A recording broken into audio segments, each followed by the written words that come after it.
salve, galerinha do primeiro ano. Boa noite, bom dia, boa tarde. Vamos aqui fazer a nossa primeira videoaula, tá? Já vi que tem uma galera acessando o PDA, que ainda não acessou, acessar. Tem um material já lá para vocês fazerem atividade e irem acompanhando os estudos. Tudo bem? Então vamos lá, tentar ser breve. Vamos utilizar o livro. Então pega seu caderno, seu lápis, senta num ambiente de estudo aí ideal e vamos seguir o livro, na página 55.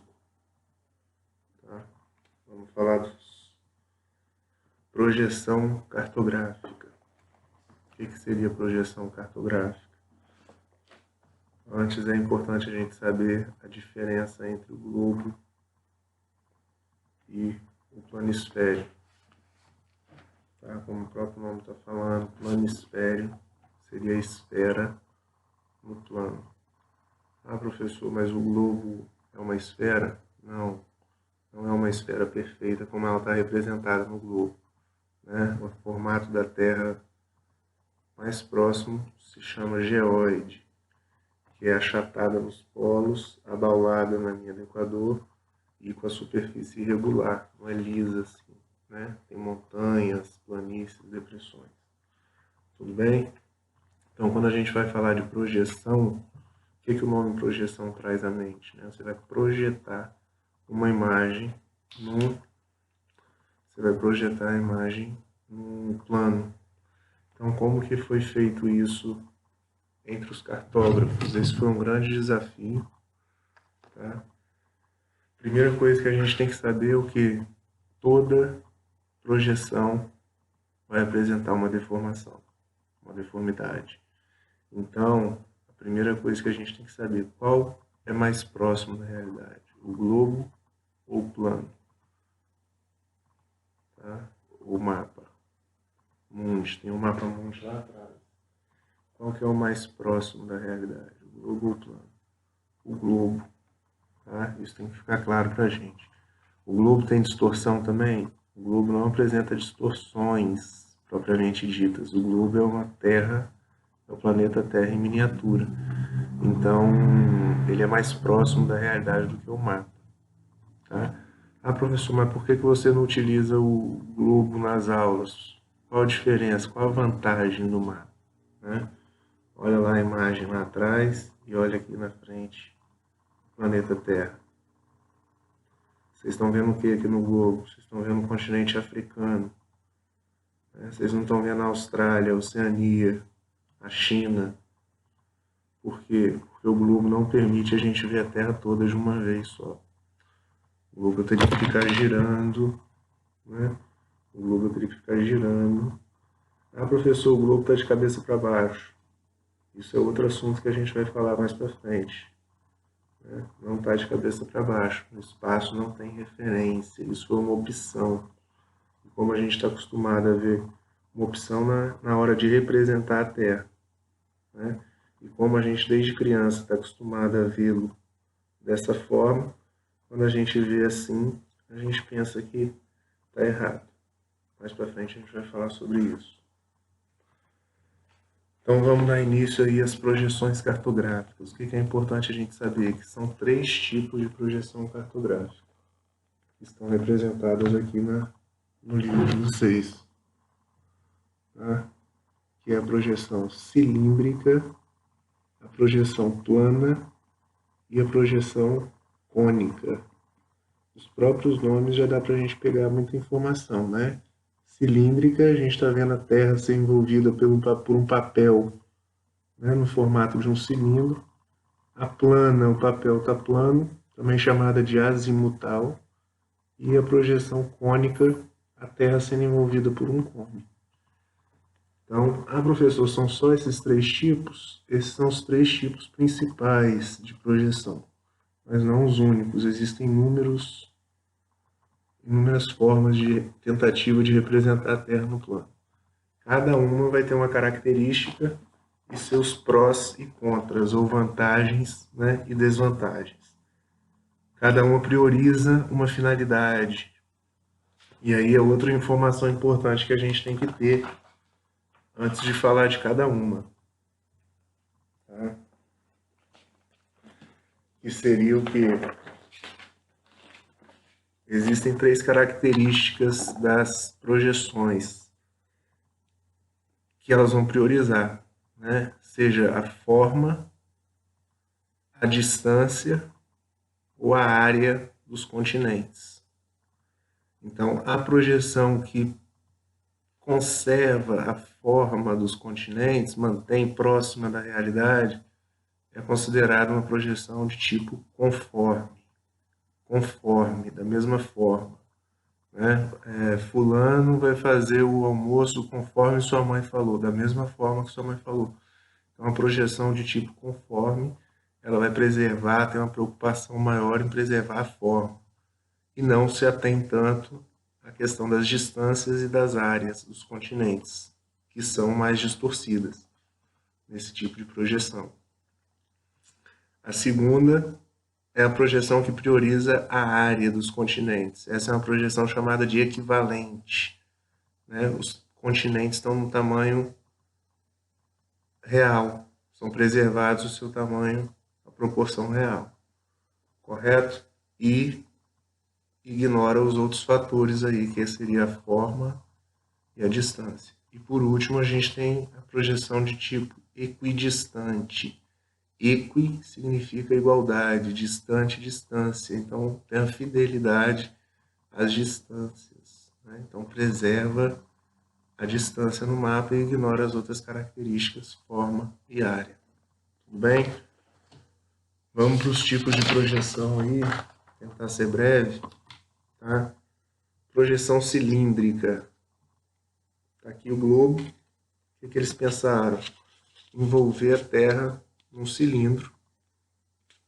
Tá? Vou envolver a Terra num cilindro. E ao abrir, eu vou ter esse mapa printado aqui. Né? Printado. Mas o que seria importante a gente perceber? Tá? Aonde que o cilindro toca o planeta Terra, tangencia o globo? É aqui na região da linha do Equador. Tá? Enquanto as regiões de médias latitudes nos trópicos e altas latitudes no polo não tangenciam o papel. Então vai não sofrer maiores deformidades. Ou seja, os territórios que estão mais distantes do ponto tangencial, onde encosta, à medida que se afasta da área que encostou, maior vão ser as deformidades. Tudo bem? Outra característica marcante da projeção cilíndrica, que é a mais utilizada, é que as coordenadas geográficas, os paralelos e meridianos se formando um ângulo de 90 graus. Então ela é ideal para localização, tanto que ela foi utilizada no período das navegações. Tá? Que é o mapa mais conhecido aí, a projeção de Mercator. A gente vai falar depois. Isso que eu acabei de falar está representado aqui no livro. Isso aqui é a projeção cilíndrica. Tá? Ou seja, é o mapa que a gente mais está acostumado a ver. E olha as coordenadas geográficas aqui, ó. Elas cruzam e formam um ângulo reto de 90 graus. Com isso, me permite localizar qualquer ponto na superfície da Terra. Beleza? Projeção plana. Projeção plana é a mais fácil, tá? Todo mundo, o próprio nome está falando.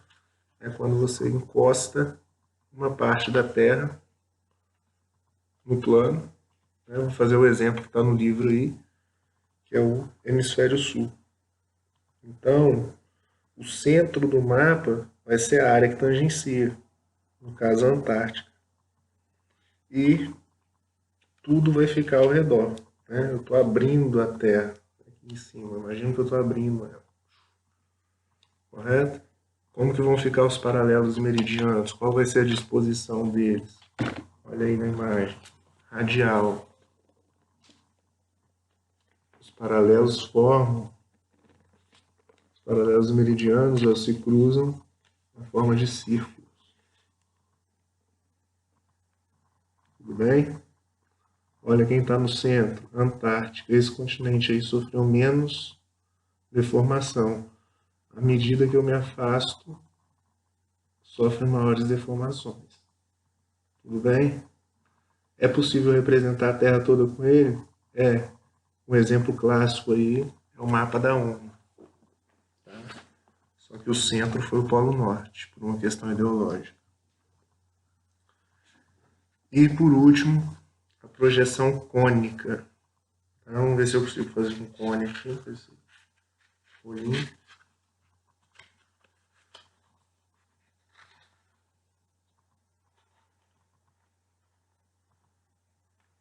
Então, a projeção cônica teria essa característica aqui. Ó. Tá?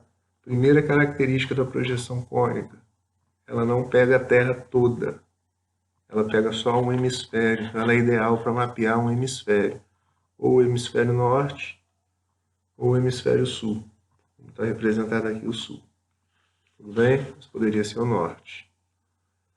Aonde que é a área que tangencia na projeção cônica? A área que está tangenciando aqui, ó, latitudes médias. Tá? Entre 40 e 45 graus de latitude é a região que vai sofrer menos deformação. Enquanto as regiões do Equador e do Polo vão sofrer maiores deformações. Como que é a disposição das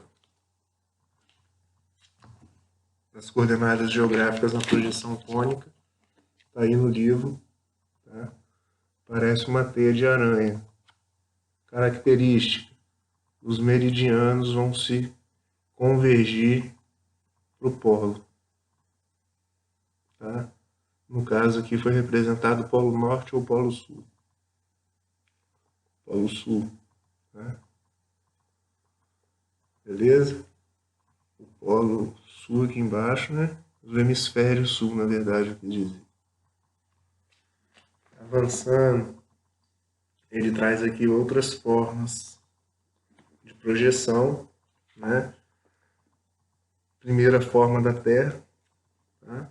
A Terra esférica, como a gente está acostumado a ver, que é a representação do globo, e o verdadeiro formato dela, que é o geóide, ou seja, toda torcida. Tá? A mesma coisa vale para a imagem que a gente tem da Lua, né? A gente tem a imagem da Lua toda lisinha, mas ela também é toda geóide.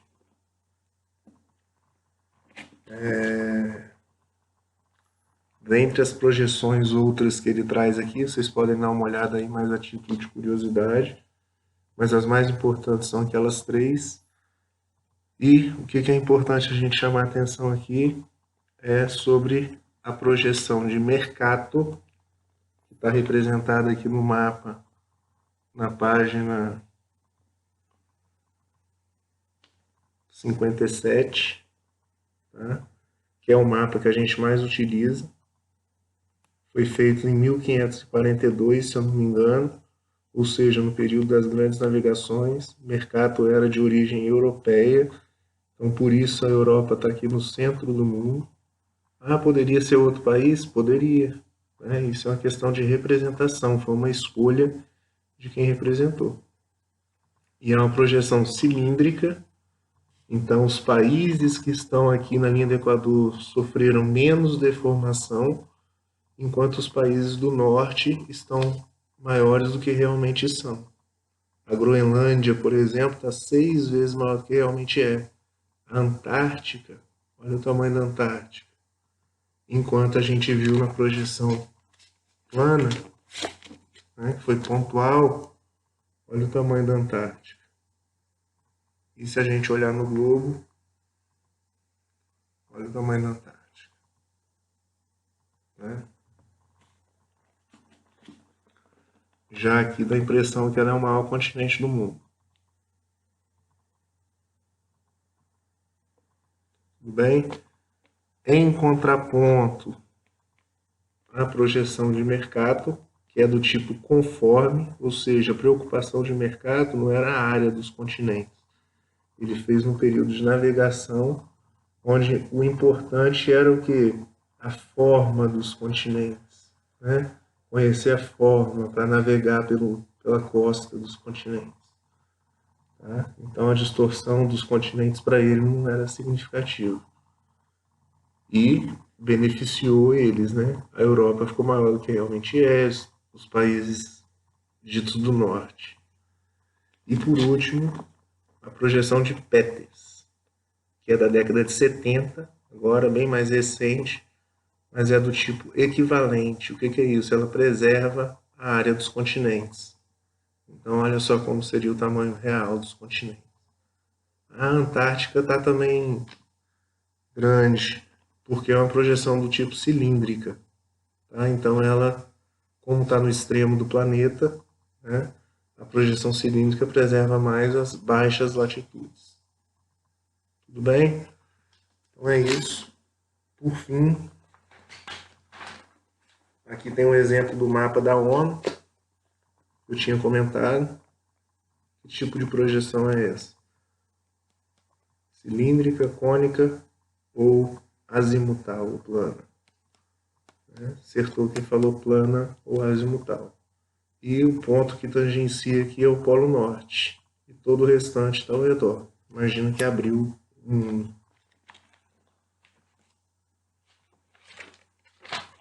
Tranquilo, galera? Então é isso. Tem um material no PDA para vocês acessarem. Tá? Atividade para fazer. E próxima aula eu retorno para a gente concluir essa parte final do livro aí. E como para casa, vocês podem fazer a página 61, a página 63, os exercícios aqui. Então, na próxima videoaula a gente tenta corrigir ou a gente abre um fórum lá para as dúvidas no PDA. Tudo bem? Saudade de vocês. Paz, amor e humildade. Valeu, galera. Até a próxima.